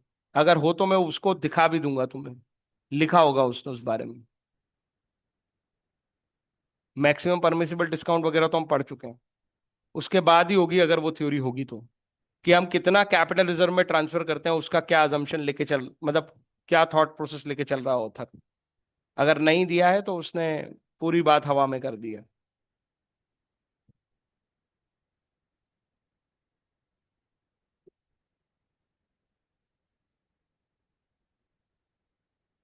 चलो लास्ट क्वेश्चन, शायद 53, नहीं 54 भी है, हाँ second last question. JK limited forfeited 6,000 equity shares of 10 each issued at a premium of 2 पर शेयर। फॉरफीचर हो चुका है, 6,000 इक्विटी शेयर्स का हो चुका है, इनकी फेस वैल्यू है ये 10 रुपए, ये प्रीमियम पे इशू हुए थे 2 रुपए के, मतलब टोटल मिला के हमने कितने डिमांड किए होंगे, 12 रुपए डिमांड किए होंगे। नॉन पेमेंट किसका हुआ है, for the non payment of the first call of 2 पर शेयर। फर्स्ट कॉल, ये फाइनल कॉल नहीं है, कहीं नहीं लिखा फाइनल, ये फर्स्ट कॉल है 2 रुपए का। इसके आगे क्या रहा होगा सर, यही वर्किंग हमें सोचनी है। एक रहा होगा एप्लीकेशन, एक रहा होगा अलॉटमेंट। अब वो बोल रहा है सेकंड एंड फाइनल कॉल 2 पर share had not been made, मतलब उसने ये भी बता दिया कि हमारे पास एक फर्स्ट कॉल है और एक सेकंड कॉल है। देखो सीबीएसई 2025 का क्वेश्चन है, ये 4 स्टेज रही होगी क्वेश्चन में, अपने आप समझ में आ रहा है। इन 4 स्टेज में हमने कैपिटल 10 रुपए की डिमांड की होगी और प्रीमियम 2 रुपए का। द फॉरफिटेड शेयर्स में रीइशूड वगैरह वगैरह आ गया। उसने प्रीमियम कहां मांगा है आपने कुछ नहीं बताया, तो आप कहां मानोगे, कंसेप्ट बता चुका हूं मैं सारे। प्रीमियम यहां होगा सर, कितने रुपए का प्रीमियम, 2 रुपए का प्रीमियम यहां होगा सर। अरे हाँ या ना, 2 रुपए का प्रीमियम यहां होगा। और क्या बता रहा है सर, फर्स्ट कॉल कितने का है, फर्स्ट कॉल 2 रुपए का है, और ये पूरा किसका है, कैपिटल है। मैं नीचे वर्किंग बना दूंगा क्लीन, रफ में कर रहा हूं यहाँ पे। और क्या है, उसके अलावा वो ये भी बता रहा है सेकेंड एंड फाइनल कॉल भी कितने का है, 2 रुपए का है।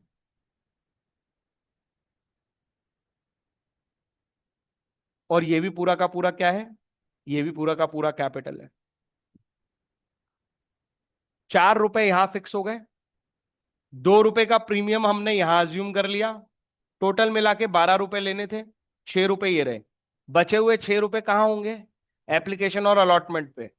उसमें से भी कुछ पता चल रहा है क्या, नहीं, इतनी इंफॉर्मेशन है, इसके अलावा इंफॉर्मेशन नहीं है। एप्लीकेशन और अलॉटमेंट पे कैपिटल की वैल्यू कितनी होगी, एप्लीकेशन और अलॉटमेंट पे कैपिटल की वैल्यू कितनी होगी, 6 रुपए की कैपिटल होगी, जिसपे तुमने गड़बड़ नहीं करी है। अलॉटमेंट पे भी तुमने गड़बड़ नहीं करी है। अलॉटमेंट तक टोटल अमाउंट कितना ड्यू हो गया होगा, 8 रुपए, उसमें से 6 की कैपिटल, 2 का प्रीमियम। इस पे तुमने गड़बड़ कर दी और ये तो अभी डिमांड ही नहीं किया। क्वेश्चन समझ में आया या नहीं आया, मैं क्लीन वर्किंग नीचे बनाऊंगा जब मैं इसे समझाऊंगा। रफ में किसी को समझ में नहीं आया हो तो बोलो, पूछो, ठीक है। फॉरफिटेड शेयर्स वेयर रीइशूड, वो कह रहा है हमने इसको फॉरफिट कर लिया, और forfeited shares where reissued, discount जो है वो 3 per share, fully paid up. कोई पार्टली पेड अप की कहानी नहीं है क्वेश्चन में। तो अभी अभी जो मैंने ऊपर झटका दिया है उससे ज्यादा टेंशन मत लेना, वो अलग क्वेश्चन था बिल्कुल, और उसका आंसर उसने अलग तरीके से किया था, हमें 3200 ही करके आना है। बात सही गलत की है ही नहीं उस क्वेश्चन में, तो गलत सलत मैं सिखाऊंगा नहीं, इसलिए मैं सीधे सीधे बता दिया कि उसकी क्या थॉट प्रोसेस है और वो क्यों सही है। और हम भी सही है, और हम 3200 करके आएंगे, क्योंकि हम नहीं रखने वाले फॉरफीचर, एक बार री इशू हो गया तो अपना वही कंसेप्ट है। समझ में आ गई बात, हम फिर से फॉरफीचर कर लेंगे। हम्म? तो उस क्वेश्चन का प्रेशर ना लेते हुए फिर से बताओ, कितना अमाउंट फॉरफिट किया होगा, 1 सेकंड में बता सकते हो, अगर तुम कह रहे हो कि मुझे, तुम्हें वर्किंग आ गई है समझ में। गड़बड़ हुई है फर्स्ट कॉल पे, सेकंड तो किया ही नहीं है। अलॉटमेंट तक 6 रुपए कैपिटल और 2 रुपए प्रीमियम मांग चुके हो। मैं फिर पूछ रहा हूं, फॉरफीचर कितने अमाउंट का किया होगा, 6 रुपए का। ₹6 का फॉरफिचर है। कितने शेयर है sir? 6,000। Total amount of forfeiture कितना हो गया? 6,000 इंटू 6, 36,000। 36,000 का फॉरफिचर है। पर शेयर कितना चल रहा है? ₹6। प्रीमियम रिवर्स करना पड़ेगा क्या फॉरफिचर की एंट्री में? प्रीमियम रिवर्स करना पड़ेगा क्या फॉरफिचर की एंट्री में? मेरे सवाल सिर्फ कंसेप्चुअल होंगे, आंसर तो पूछ नहीं रहा मैं, हाँ? नहीं, रीजन, जब प्रीमियम ड्यू होकर रिसीव हो जाए तो वो हमारा ही पैसा होता है, वो फॉरफिचर में भी नहीं जाता और रिवर्स भी नहीं होता। अरे हाँ या ना? वो क्रेडिट डेबिट दोनों हो गया है। तीसरा सवाल, शेयर कैपिटल कितने अमाउंट से रिवर्स करोगे? जितनी आज तक ड्यू हो गई होगी कैपिटल, बताओ कितनी रिवर्स करोगे? ₹8। 1 सेकंड आंसर था। रीजन, आपने सेकंड कॉल ड्यू नहीं किया है बस, बाकी तो आपने ड्यू किया है। अरे हाँ या ना? तो आंसर नहीं दे पा रहे हैं। तुम इमेजिन करो, तुम एंट्री बना दोगे फिर अपन बुक पे देखेंगे। 6,000 shares, ₹8 each, debit. 6,000 into 8, 48,000। Reverse में केवल कौन? First call. कितने रुपए का? ₹2 का। 12,000। 48 क्रेडिट, डेबिट, 12 क्रेडिट, कितना बचा? 36। ₹6 का फॉरफिचर है, 6,000 शेयर पे, 36,000। क्वेश्चन खत्म। चेक करो जरूर। कंसेप्ट से इतने स्ट्रांग रहोगे, वो एक आध क्वेश्चन ऐसा आता है अलग तो उस पर ऐसा प्रेशर लेके नहीं करना, उसको बार बार करना है। कंसेप्ट होगा तो आंसर आएगा। आया क्या फॉरफिचर की एंट्री? अरे यस और नो? दूसरी कहानी, री इशू करना है। फॉरफिचर में कितने पड़े? ₹36,000 सोच लो। पर शेयर सोचना है तो ₹6 सोच लेते हैं, जो काम आएगा वो ले लेंगे। इतने ओपन एंड होने चाहिए। पढ़ो जरा, गड़बड़ नहीं करना, कंसेप्ट सही बनाओ। फॉरफिटेड शेयर्स वेयर री issued at a discount of 3 per share. वो पर शेयर खेलना चाहता है तो हमको पता है हम कितना डिस्काउंट दे सकते थे, एक शेयर पे ₹6 का। वो केवल कितना मांग रहा है? ₹3 दे देंगे। मुझे ये बताओ, कितने वर्थ की कैपिटल दे रहे हो? शेयर कैपिटल में एक शेयर की वैल्यू कितनी लिखना चाहते हो? अरे जब तुम री इशू की एंट्री करोगे तो तुम करोगे बैंक अकाउंट डेबिट, फिर शेयर कैपिटल क्रेडिट भी तो करोगे। मैं पूछ रहा हूं एक शेयर पे कितनी शेयर कैपिटल क्रेडिट करोगे? एक शेयर की वैल्यू बताना। 6,000 मल्टीप्लाई कर लेंगे। क्वेश्चन पढ़ के बताओ। क्या तुम ये वर्ड पढ़ रहे हो? चलो मैं और समझा देता हूं। ये लाइन पढ़ो और ये वर्ड पे फोकस करो और फिर बताओ कितने। द फॉरफिटेड शेयर्स वेयर री issued at a discount of ₹3, 3 per share, fully paid up. एक शेयर की कितनी शेयर कैपिटल में एक शेयर की वैल्यू कितनी रखनी है? कितने रुपए रखनी है? ₹8 या ₹10?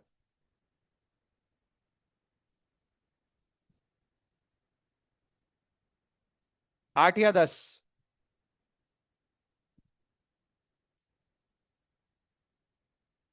₹3 डिस्काउंट पे फुली पेड अप वैल्यू दे रहे हैं, इतनी देर सोचने की क्या बात है?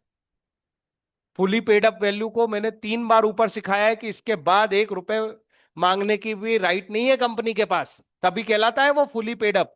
सब्सक्राइब्ड कैपिटल में कैटेगरी बनाई थी हमने, सब्सक्राइब्ड एंड फुली पेड। इसके बाद इनसे ₹1 भी नहीं मांगेंगे, और तुम इतनी देर ले रहे हो ये सोचने में कि ₹8 रखना है कि ₹10, दिखाने के बाद भी। रीजन, ऊपर ये बताया नहीं मैंने तुम्हें बार बार, जब जब फुली पेड आया है कि अब इससे ₹1 भी नहीं लेना।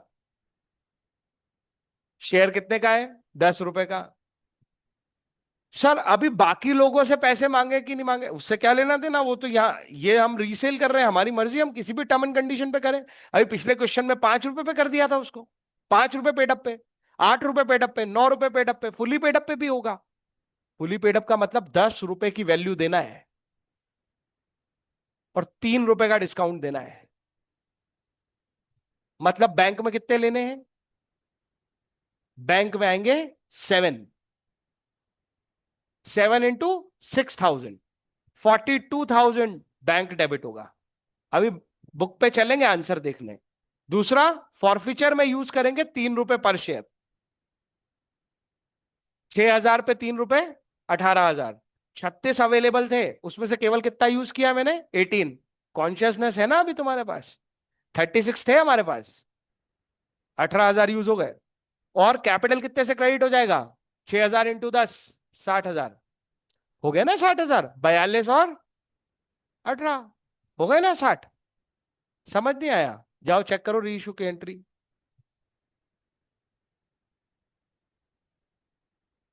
दूसरा कॉल हुआ ही नहीं, तो ये तो वो व्यक्ति है जिसके शेयर हमने फॉरफिट कर लिए।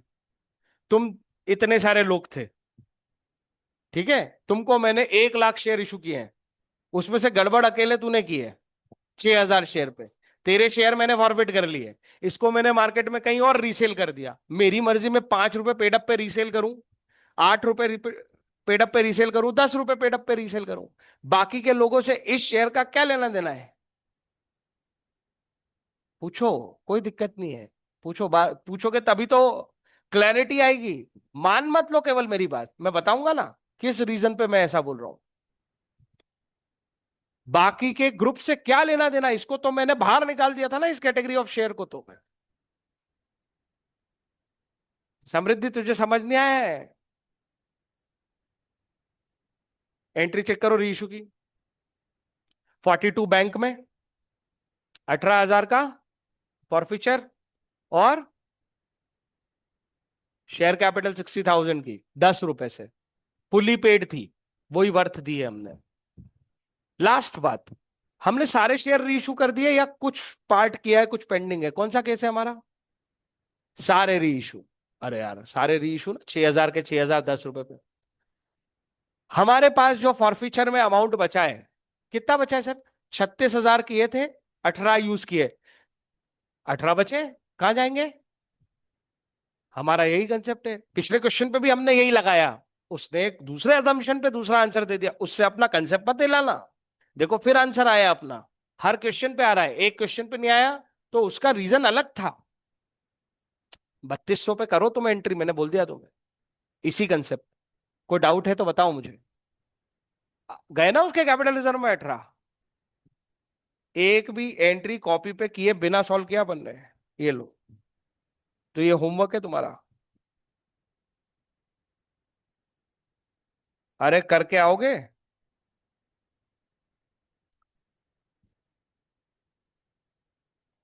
3 मिनट में खत्म करेंगे ये वाला क्वेश्चन।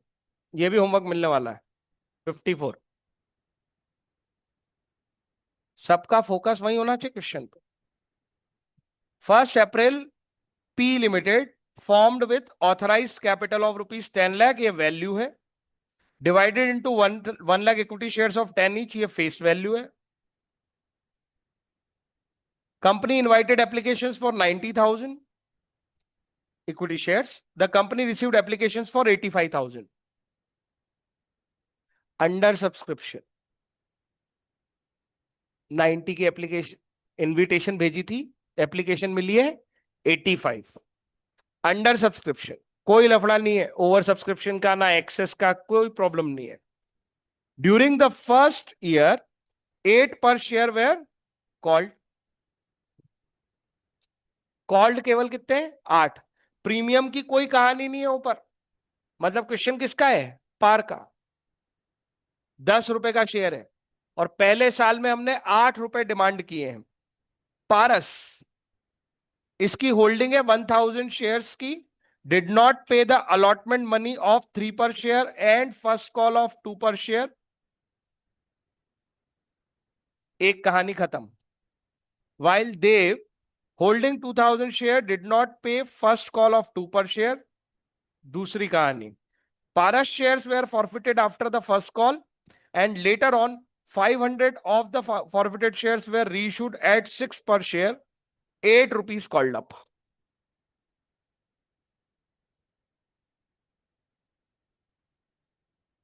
3 मिनट में नहीं हो पाएगा। तो मैं चाहता हूं कि तुमसे सवाल पूछूं, इस पे मैं बहुत सारे अच्छे अच्छे सवाल बनेंगे। इस क्वेश्चन को अपन कल करेंगे, पर एक सवाल का जवाब देके बताना। आंसर तो मैं 2 मिनट में बता दूंगा तुम। मुझे ये बताओ, ये 8 कॉल्ड अप मांग रहा है, 6 रुपए पर शेयर पे री इशू कर रहा है। बैंक में कितने आएंगे, कैपिटल में कितने आएंगे? बैंक में आएंगे 6, कैपिटल में आएंगे 8, और 2 रुपए फॉरफीचर से यूज होंगे। अरे हाँ या ना? किसके शेयर री इशू फॉरफिट किए हैं, दोनों के या किसी एक के? देव के फॉरफीचर हुए हैं क्या, मेरा सवाल नंबर 2? नहीं हुए। केवल किसके हुए हैं? कितने शेयर थे उसके पास? 1,000। कितने हुए हैं कितने हुए हैं री इशू? पूरे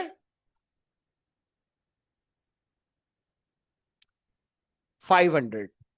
तो उसका फॉरफीचर का जो अमाउंट आया होगा, उसमें से यूटिलाइजेबल अमाउंट केवल कितना है?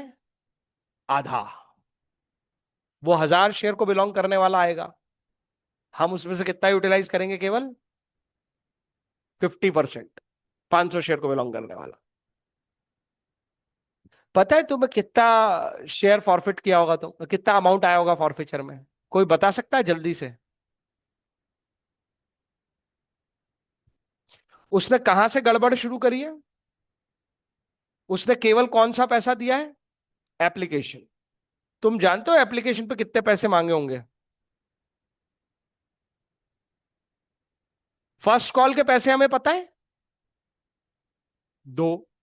अलॉटमेंट के पैसे पता है, 3। टोटल अभी तक फर्स्ट कॉल तक कितने मांगे? 8। 8 में से 5 का हिसाब मिल गया, तो यहां पे कितने आए होंगे? 3। 3 इंटू 1,000। क्वेश्चन चेक करो, फॉरफीचर में 3,000 रुपए पड़े कि नहीं पड़े?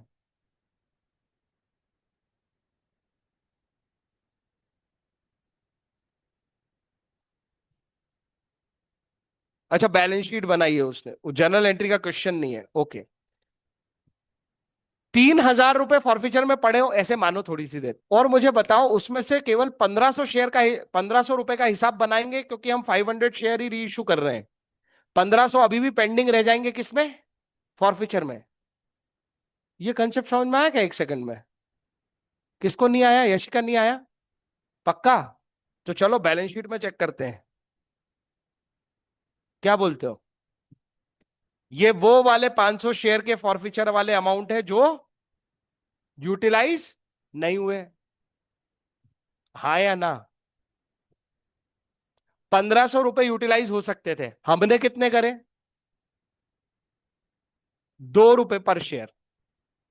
कितने शेयर्स पे? 500 शेयर्स पे। कितने रुपए यूटिलाइज हो गए? 1,000 रुपए यूटिलाइज हो गए। 1,500 में से 1,000 वो डिस्काउंटिंग वाले चार्जेस में चले जाएंगे। कितने बचे? 500। 500 कहां जाने चाहिए? Capital reserve. कितने लोग मेरी स्पीड पे समझ पा रहे हैं मैं क्या क्या बोल रहा हूं? तेरा फॉरफीचर अमाउंट कितना था? 3,000। कितने शेयर पे? 1,000 शेयर पे। 1,500 छोड़ ही दो। क्यों? क्योंकि केवल 500 शेयर का रीइशू ला रहे हैं।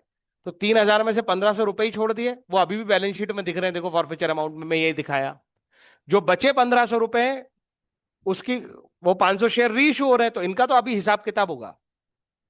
हिसाब किताब में क्या पता चला? 2 रुपए कम पड़ रहे हैं। 2 रुपए पर शेयर कम पड़ रहे हैं। कितने शेयर्स पे 2 रुपए कम पड़ रहे हैं? 500 शेयर्स पे। कितने अमाउंट का डिस्काउंट दे रहे हैं? 1,000 रुपए का। टोटल अमाउंट अवेलेबल कितना है? 1,500। उसमें से 1,000 वहां यूटिलाइज हो जाएंगे फॉरफीचर के। फिर से ब्लैंक हो गया क्या? तो 500 रुपए बचेंगे, जो बेनिफिट मानेंगे, जिसको किस में ट्रांसफर कर देंगे? कैपिटल रिजर्व में। चेक करो, उसने कैपिटल रिजर्व बना के दिया है क्या? नहीं दिया। कोई बात नहीं। पर तुम्हें समझ में आया वो 1,500 शेयर का क्या होगा? ओ सॉरी, 1,500 रुपए का क्या होगा? 500 रुपए कैपिटल रिजर्व में जाएंगे, और ये केवल 500, ये इतना ही बचा है। यस और नो? अपन इसको कल जर्नल एंट्री से करेंगे, तुम्हें ये समझ में आएगा। वो एक देव नाम का प्राणी था, उसने क्या नहीं दिया था? First call. उसके शेयर फॉरफिट किए क्या? नहीं। कितने शेयर है उसके? 2000। 2000 पे कितने रुपए नहीं दिए उसने? 2 रुपए। कॉल इन अरियर कितना बनेगा? 2000 इंटू 2, 4000। कौन सी कैटेगरी में दिखेगा ये Dev? Subscribe but not fully paid. अरे हाँ या ना?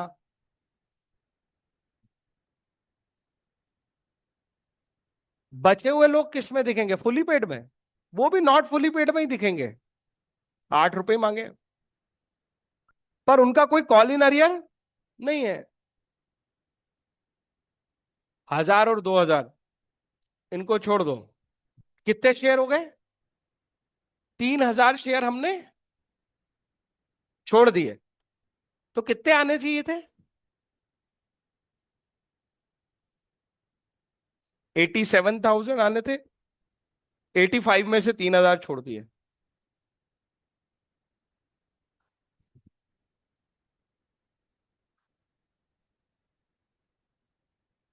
देव के 2000, और वो भाई साहब कौन थे?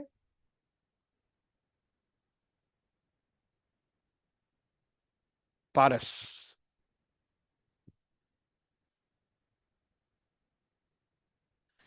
पर ये पारस के शेयर तो फिर से री इशू हो गए ना? हाँ या ना? पर सारे री इशू नहीं हुए, केवल कितने हुए? अब जरा हिसाब करो। 85 - 2, 83। 83 - 1, 82। 82 + 500। ले दे के पारस के शेयर, पारस, ये देव के शेयर कहीं गए नहीं है, अकेले पारस के गए। और कितने माइनस हुए? केवल 500 शेयर हैं जो री इशू नहीं है। ये क्वेश्चन मैं कल फिर कराऊंगा। जितने लोग तेजी से पकड़ पा रहे हो वो समझ लो मेरी बात। इस 84,500 में 2000 किसके हैं? देव के। और बाकी के 82,500 किसके हैं? 8 रुपए पेड अप। कुछ पेंडिंग नहीं है इस अमाउंट में। तो जब तक हम वो पूरी जर्नल एंट्री नहीं कर लेंगे, ये बैलेंस शीट सही मैच नहीं होगी। समझ में आई कि नहीं आई मेरी बात? भले ही वो तुम्हें कॉल इन, वो क्या बोलते हैं, कैपिटल रिजर्व वाला अमाउंट ना मिले, पर जब तक वो सारी एंट्री के इंपैक्ट देना नहीं सीखोगे तब तक ये बैलेंस शीट तुम नहीं बना सकते। Are you getting my point? तो कल हम देखेंगे वो जर्नल से लेजर में क्या होता है, क्योंकि लेजर का कंसेप्ट सीखोगे तभी ये बैलेंस शीट बना पाओगे।